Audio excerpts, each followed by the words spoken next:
Qhikiza lana sesiphinde sahlangana futhi. Ngisacela ungichazele kabanzi ukuthi yini kade yenzeka izwe nje badani necamp. Namhlanje sizonika siyanikhulisa sinikhipha ebunganeni sizonifaka ebujijini. Into ke ekumele ningayenzi ukukhuluma nabafana njengoba senigonisile. Awuzukhuluma nomfana ngaphandle uma umuntu ekukhungile bese ayakhulumisa. Nami ngizosho ukuthi njengoba sengingenile entombini intombi ayiziqomeli yona. Intombi ayithuma amaqhikiza ukuthi ahambe ayogoma.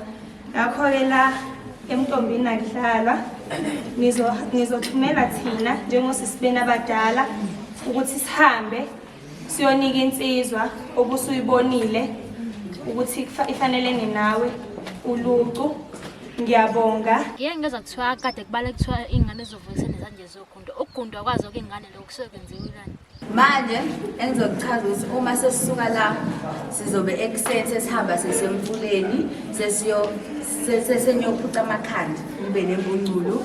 Uma sesiqedile ukusuka emfuleni sobe sesimthatha sesimphindisa emakhaya. Ngenkathi ingane sizigunda sisuke sizikhipha ebunganeni sizifaka ebuntombini ziphuma kwesinye isigaba zingena kwesinye isigaba. Intombi isigaba nesigaba engena kusona iyagunda. Ukugunda kuwusiko lokuthi ungena kwesinye isigaba uqala kabusha. Nabo bazoqala kabusha manje babe izintombi ngoba besayingane.